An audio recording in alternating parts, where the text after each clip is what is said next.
today we have Miss Leah Maieski with Realty One. We're going to go over the fact that we're Navies and kind of some similar common background that we have, and just go over the market currently, new construction, and just kind of living in Jacksonville. How are you doing today? I'm good. How are you? I'm doing great. Thanks for asking. Yeah.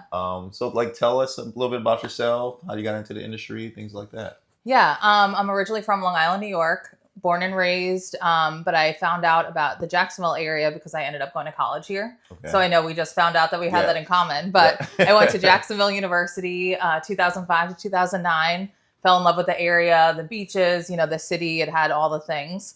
Moved home after graduating, met my now husband, and then about a year later convinced him, I'm like, let's start looking for jobs back in Florida. Oh, really? So you went back home and came back? Yeah. So him and I actually went to high school together. Okay. He's 4 years older, so we didn't exactly know each other, but we have a lot of mutual friends. Gotcha. So, yeah, we had a lot in common, but I was like, let's go. It's so expensive in New York. Like, he was living... in the freezer. Oh, my gosh, yeah. Over the weather, after living here for 4 years. Definitely. So he ended up taking the corrections exam and passed that, but the only opening at the time was in Ocala, Florida. So I was like, well, I don't know, Ocala, let's go take a trip down and visit it.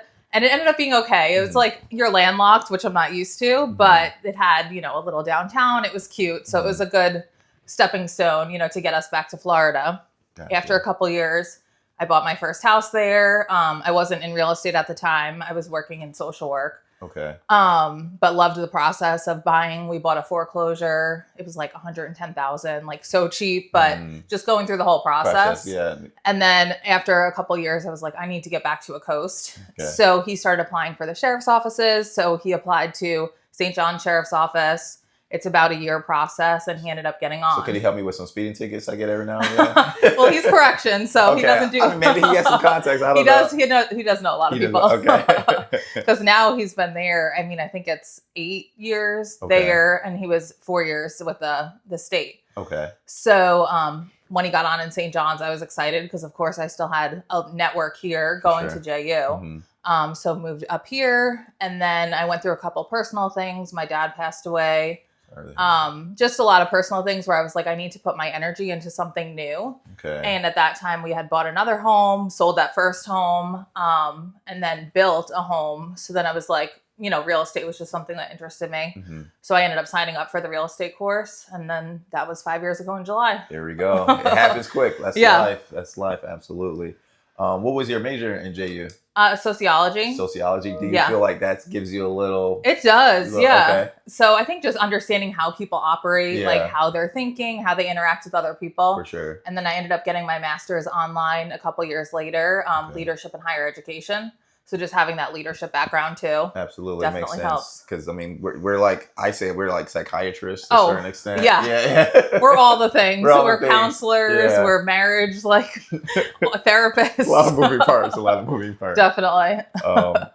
So it's funny, we actually live around the corner from one another. So we're neighbors, and we went to the same college. We have a lot of common background right now. What would you say living in this area of town, pros and cons, more or less? So pros for me, we wanted to live where my husband works so we could vote and do all the things. So we were living in Duval County, and we were able to keep our house there. So it's a rental. But once I saw Silverleaf started to develop, I was really excited about it. My mom lives in Nocatee, and everybody loves Nocatee, but the prices there, have gone really high. Yeah. So for the size home that you get here, it's so much more affordable. 1.3 or something here. For sure. So I was just excited about getting in the beginning, because now I've been here almost 2 years. Same. So kind of getting in the beginning of the neighborhood, watching the growth happen. Cons, of course, there's a little traffic, but luckily I'm not a commuter. So, it kind of benefits me, but we are close to 9B, and eventually that First Coast Expressway, hopefully, that's going to... when that happens. A couple years down the road, it'll be... I went to St. John's, they were going over stuff like that, infrastructure, and then parks and what else, recreation there. And they said they're a year and a half out to break ground. For the highway? For the highway, if all said and done. That was a big major topic where a group of people were going over that. I know. Roads take so long. Even just that little cut through, to World Golf right there. That's a small little section, and that's going to take 2 years. So you would think. So that's interesting. And then, what would you say the market's doing on this side of town, especially with all the new builds, things like that? I mean, since COVID, obviously St. Johns County has been a hot area. For sure. A lot of people moving here for the schools, for the communities, because, up north, there's not really these master planned communities with the big amenities and that community feel. And when people are moving here, they want community because they're leaving their family and friends. For sure. So, North St. John's has been a really hot area for the past couple years. And then with all the options of builders, incentives that they're giving, Huge, so many different options. Silverleaf and all the surrounding communities have been really selling pretty well. Yeah. A lot. It's funny because like you said, we almost been here for 2 years, and I see some of our neighbors trying to resell. Equity has appreciated already, which is a good thing, but it's hard to compete with the incentives that the builders are giving you. Exactly. But there's a lot of benefits still buying a home that is, a year or 2 years old. Because you are going to get that appreciation with the new builds still populating, and the schools there's new schools being built in the next 2-3 years, 5 years as well. Yeah, definitely. You see all the resales that are around here are struggling just because maybe they can't match like the rate incentives that the builders are giving, or closing costs, exactly, things like that. But like you said, it's hard when people bought high maybe 2 or 3 years ago, and now to even break even after closing costs and everything. Yeah. So they're trying to price them high, and then they're kind of sitting a little bit longer. True. So it is a struggle across like not just our neighborhood, but all the new construction neighborhoods. Yeah. But the only thing that I could say is that with new builds, you may be at a waiting period. So if you want to move now, you may want to take advantage of that. Yeah. And then usually they're priced a little bit equal or a little bit lower, would you say, than new builds? Yeah. Down a direct comparison? Right. It just depends, because especially if someone here really wants to get out, you could get a deal. If it's been sitting for 2 to 3 months and they're wanting to just make their next move, you could try to get in lower and, offer a lower price. Gotcha. What would you say is a big part of the industry that you saw that's changed with the NEFAR and even with rates adjusting, things like that you experienced? So far, I mean, luckily my business is mostly referrals, sphere, friends and family. So I feel like I've been lucky in the sense of most people have some sort of connection or relationship to me when we're even meeting. Okay. I do think it's harder for people that maybe do like the cold, like the Zillow leads or whatever it is, because exactly. So I think just trying to develop the relationship. I always do a buyer's consult or obviously a seller's consult, but just sitting down and explaining the process so they feel comfortable with it. I don't know if it's so much that it's changed in my business, but it being an election year, like, of course, the rates kind of still being high. Yeah. It has been a challenging year in general in real estate. For everyone involved. So you gotta make it to break it. And the feast or famine, that's kind of the situation right now. Now that you are, you just said that your previous home that you retained in Jacksonville is a rental. How is it being a new kind of landlord, more or less? Yeah. I mean, I don't specialize in rentals, so I did hire a property manager. Okay. So, they found the tenant and now she's been there 2 years. Okay. So I feel like I've been lucky where I've had a good tenant there. Gotcha. She's paid on time. There hasn't been much that's been wrong because we built that house. So it's only 2018. Okay. So it's not like, everything's pretty new. Gotcha. So we've had a really good experience so far, but I know not everybody's so lucky. It really just depends on who the tenant is. Okay. So would you give advice on looking for a property management company? I do, yeah. Okay. Other friends that have bought with me for investment properties, I always recommend. I'm like, unless they want to do it themselves, like maybe they're handy and they don't mind getting a call, if the AC goes out in the middle of the night. Gotcha, but I'm like, for me, it was worth it just to have someone there, so I wouldn't have to get those phone calls. Okay, so that's some valuable information. Some people like to take that challenge on, or you could just. And what would you say is the cost of that? Potentially. Yeah, so it really depends. Some people do 10% of 1 month's rent. Okay. There's other like places that are a little bit cheaper. Okay. So the people that I go through actually live in that neighborhood and have several other rentals in there. So she had like a tiered program, like 3 different options. So ours is less. I think it's like $105 a month. Okay. So it's worth it for us. That's definitely worth it. So that could be put that headache aside and survey that out to someone else. What would you say that in St. John's compared to Duval, have you seen any comparisons that's been changing, even though there's new builds everywhere? Yeah. What would you say is the difference? Right now? I think here, people get so set when they're Googling, they see that the schools. So it's like people relocating like really want St. John's, but there's really nice places in Jacksonville, like Mandarin is still very popular.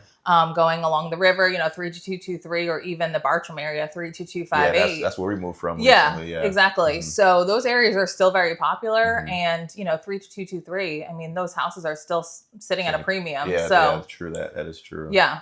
That's a. I mean, Jacksonville has a lot of different pockets, and they all have their pros and cons, but more pros and cons, I would say, currently right now. Yeah, you're doing a good job. What are the big differences that you've seen with working with people that are looking for new construction rather than a home that's already being built? What's the process difference? Yeah, so I still sit down and do the buyer's consultation, and I include new construction in there because most people don't realize, like, if you don't bring your realtor to the first appointment when you're going to a site agent or, a new construction home, they waive their right to have their own representation. Okay, so a lot of people don't know that. Yeah. I would think. So builders already have it in their budget to pay realtors. 85% of buyers are using realtors when they're purchasing. So it's not, some people have the misconception like, I'll get a better deal if I don't bring my agent, maybe they'll get the money. Okay. It's not the case. Yeah. So you're still get your incentives regardless. You're still get your closing costs. Exactly. And so on and so forth. So I've helped a lot of buyers that are building get extra incentives,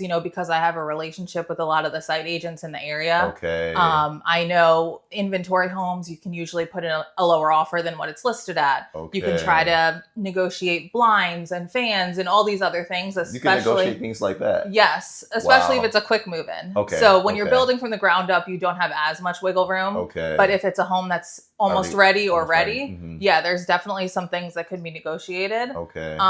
So the difference is just trying to make sure I get ahead of them. Like, it's a benefit for you to bring me. The builders still have it in their budget to pay my commission. So most of the time, with the things it's a changing, win-win regardless. Yeah. Okay. With the things changing, so far builders are still willing to pay us, with the whole buyer's agent commission stuff. Yeah. But every builder I've talked to so far, they're still, willing to pay the buyer's agent. So definitely a benefit.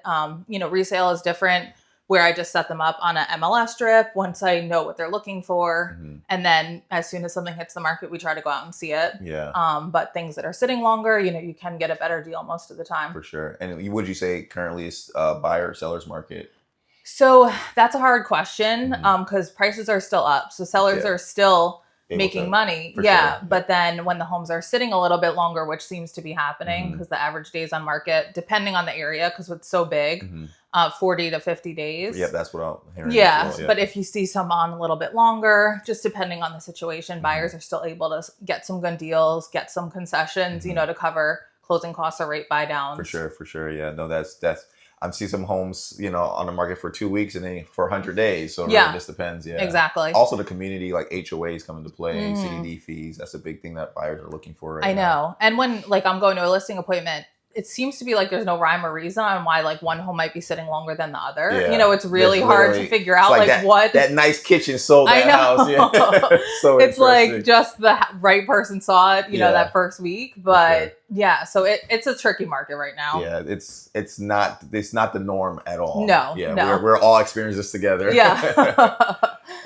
Okay, so what would you say is a good thing for first-time home buyers if they reach out to you? What are certain bulletin points you would say these are very important for you starting this process? So I think just learning the upfront costs and talking to an agent and a lender, even if you're 6 months or a year out, so you could develop the plan, how much money do I have to have saved? What are the upfront costs? Which as a first-time home buyer, I had no idea, absolutely. That you pay for the inspection, you have the earnest money, that's due right away, the appraisal. So all those things, understanding the process in advance and then just kind of working backwards. Okay, I might need 6 months or a year to save up for this. Yeah. And then we can work that way. Yeah. So it's never too early to reach out. That's the thing. Your home buying process doesn't have to be the month of or 2 months. Right. It could be a year out, but you want to get the foundation of what you need to do to get to that level. Even with a first time home buyer loan, you still have to put your earnest money. You still have to pay for your appraisal and inspection. So that's money you would have saved regardless. Yeah, exactly. Do you like working with a broker or a lender specifically? Do you have any preference? Yeah, I've worked with brokers most of the time. So just because it seems like you guys have more options, I like people that can get creative. You know, everybody has a different situation. For sure. So yeah, I've always worked with, I'm trying to think. Some people, you know, are pretty dead set. Like they'll come with a pre-approval and say like, I want to work with my bank, and trying to explain like, well, you can get, you know, multiple quotes and but some people just negotiate against one another. Exactly. That's exactly. that you want to have. So I always try to get people like, once obviously you get a hard pull on your credit, like go shop around a little bit, like just like a car loan, you know? But some people are dead set that they want to use their bank. I don't want to like push them too hard, you know? Can't do that. One thing we like to talk about, of course, this is mortgage and muscles. If you wanted to flex on them real quickly. So we want to talk about health and fitness and wellness and how all attributes to just overall life benefits and positive things. What would you say that you're kind of doing right now to kind of keep yourself mentally and physically up and up? Well, in the last couple of years, self-care has been a huge thing for me. So right now, like physically, I can't do much just for medical reasons, but walking, I go to therapy for mental health. I go to a chiropractor. I try to get a massage, like just to be in like a good headspace. So just doing as much as I can to take care of myself. Because then if I'm doing well mentally, like, of course I could take care of others better too. Absolutely. And like we said, we're a psychiatrist, so we take a lot of that energy in. So you got to expel it some way. Exactly. Take care of yourself. No, absolutely. What would you say? So like mentally, you say you go to a psychiatrist. Do you have anything that you would say that these is something that you should do and just let that communication occur? Like, oh yeah. Yeah. I was a sociology major. I know we talked about that. So social work is my background, but going through some stuff personally, like I just knew I needed an outlet and someone to kind of help. So yeah, therapy has been amazing for me. My husband and I have been in couples therapy, like just for communication, but I'm in my own therapy. It's been years now. So I always advocate for that. Especially because I can't do a lot. Like dance was always my passion growing up. And here locally, there's a dance studio called Diva Dance Jacksonville. Okay. That's an adult dance studio, like hip hop and like, it's so much fun, but I haven't been able to do it for the last couple months. So since I'm missing that aspect of just like an outlet, it is nice to have other areas where I can. For sure.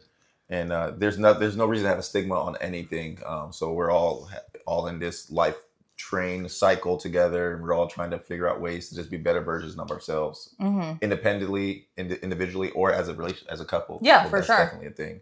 Me and my wife been to couples therapy as well, so I can't say nothing but positive things. I feel like it helps, you know, especially if you go before it's like a big problem. Like just as like maintenance and just to like communicate. Open the lines of communication. Exactly. That's all it's about. Exactly. So with that being said, what would you say, just out of giggles and some fun or not, we'll see, some best or worst transactions that you had in your Oh yeah. I mean, now that it's been a little over 5 years, I definitely have some stories. Okay. My first listing I ever had was an ex-Jaguar player. It was referred to me from my cousin who was this like pool guy. Okay. So he was leaving the area and he basically left the house like a mess. Like he took off to another state, basically just leaving the house for me to deal with.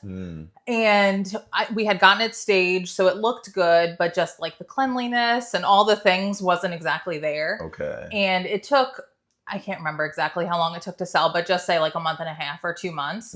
And one day I get a call from an agent that showed it, and she's like, I think you need to come here. There's like 1,000 flies like in every window of this house. What? So I like bring my husband over because I'm like, I don't even have like a fly swatter thing, but like, let me see like what's going on here.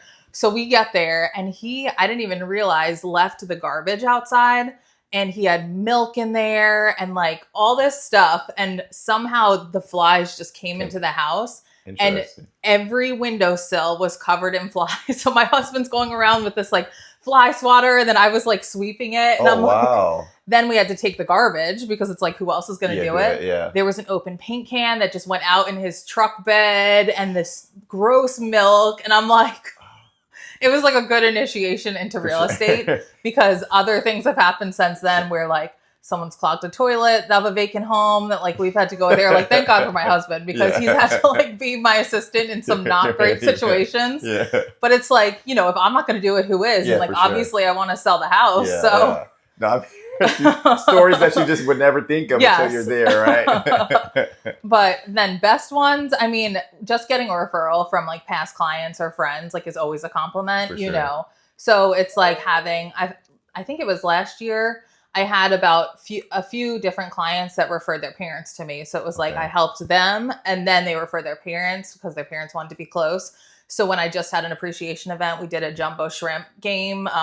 We had like a little area where it was like all you can eat and drink. And then everyone got to hang out and watch the game. It was cool to see. I think it was 3 sets of like kids, you know, that are like our age and then their parents like all there. And like, I was like, that's really cool, really, you know, cool. Just that's to help, awesome. Like multi-generations and then just get that compliment of the referral. Hey, because your customer service is going to continue to move you forward. Exactly.